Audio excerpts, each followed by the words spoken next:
Magandang umaga po mga kadadis and sa members ng Bulan Vloggers Group. Magandang umaga din sa inyo. Shout out po. For today's vlog, magpapanibagong video na naman tayo ngayon. At ang gagawin natin ngayon mga kadadis ay mag-uuling naman tayo. Dito naman tayo sa uling. At yan, ito yung uling na natin, yung mga baon ng nyog. Yan mga kadadis. At dito tayo mag-uuling. Nahukay ko na pala to mga kadadis, hindi ko lang nabidyohan dahil ginagamit ng anak ko yung cellphone na yan. Yan. Umpisa na natin yan, pag-uuling. So, yan mga kadadis, kukuha muna tayo na ang gagamitin natin sa pag-uling. Yung mga pang tahob. Tara, nandito tayo sa hacienda. Wow! Kuha muna tayo sa kalubihan. Kukuha tayo ng mga pantakip para sa uulingin natin para hindi sumingaw. Yan, ito yung kukunin natin. Yan, pasensya na kayo, mag-isa lang ako nagkukuha ng video dahil alam nyo na may maliit tayong anak umiiyak, ayaw mawalay sa ina. Yan, pwede na to. Takutin na natin to.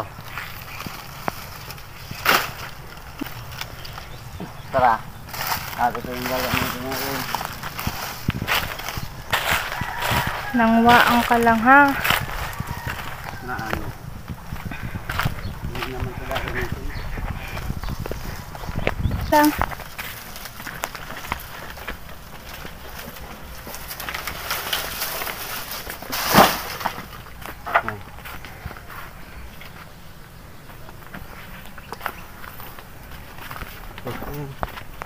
ito po mga kadadis yung purpose na kinuha natin kanina, pantakip para sa uulingin natin. Ganito po yung paglagay niya. Yan, para hindi sumingaw. Umpisahan na natin. Yan mga kadadis, umpisahan na natin maggatol. Umuusok na siya, tingnan nyo. Yan, ganito lang yung pag-uuling. Hintayin lang natin siya umusok na madami at lalagyan na natin siya ng mas maraming baon ng nyog para umapoy-apoy na. Yan.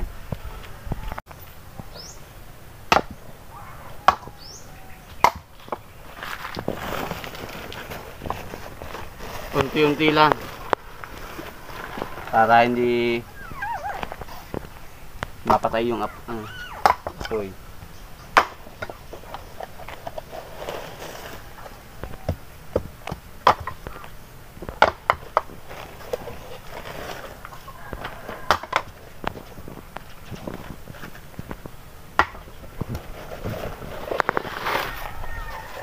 Tingnan nyo, simpleng ano lang yan.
siya ng mga baon ng nyug. Yan. Daming usok. Yan. Lagyan naman natin siya ng bao. Umaapoy na. Pag umaapoy na, lalagyan natin para malagyan naman. Hindi siya maabo.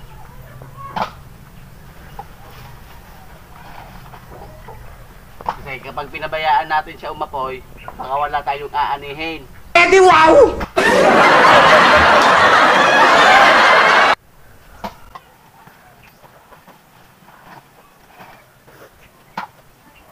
Ganun lang kasimple ang pag-uling mga kadadis. Kapag umaapoy na siya, paapoyin lang natin. Hindi yung matagal na pag-apoy dahil wala tayong aanihin yan.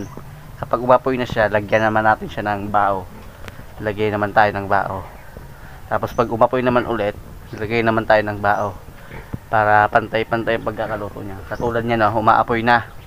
Yan. Paapoyin lang natin ng konti. Tapos lagyan naman natin siya ng bao. Para hindi maabo. Yan. Para pantay ang pagkakaluto niya mga kadalis. Dahil yung bao ng nyug, madali lang yan maluto. Hindi katulad ng kahoy. Yan. Oh, yan mga kadalis. Oh. Ganyan yung pag-uling. Dahil sa ilalim niya, nagiging uling na. Bumababa siya. Yan. Lagyan naman natin siya ng bao.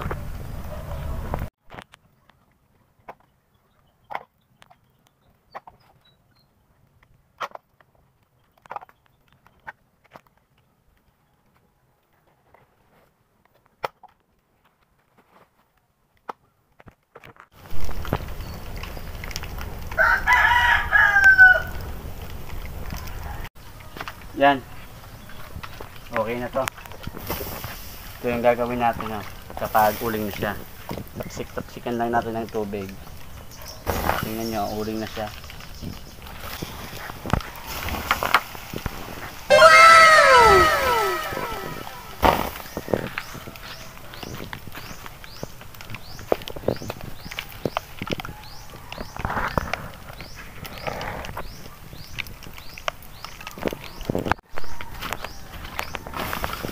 Hindi pa yun masyado, ano. Kumbaga, unti-unti lang natin patayin yung apoy.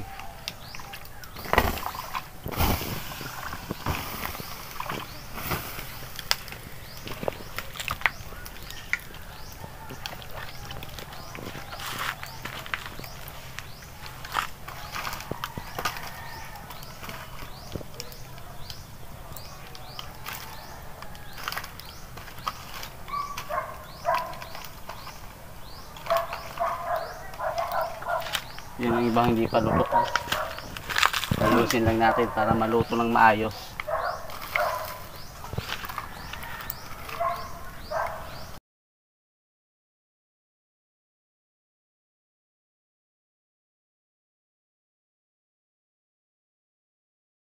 Okay na yan mga kalis, takpan na natin. Ito muna yung uunahin natin, yung pinungan natin kanina. Ganito, putok ito.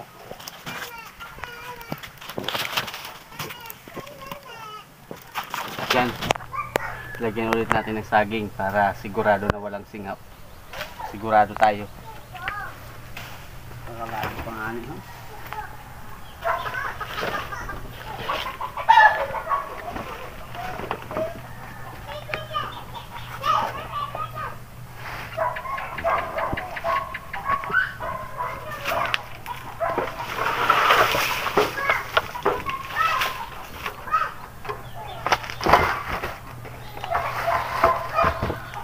Yan.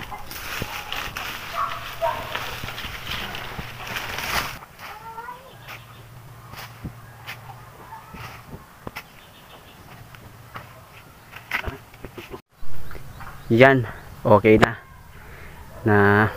Lagyan na natin ng pantahob. Yung buhangin. Okay na to. Hindi na to sisingaw. Ganun lang yung pag-uuling. Dapat pasigurado ka sa pagtakip ng buhangin nito dahil kapag may konting singaw ay sigurado wala kang aanihin. Yan, okay na to. Yan. Aanohin na natin mga kadadis. Huhukayin na natin. Titingnan na natin kung okay ba yung nauling natin. Tara, 3 minutes lang.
Oo.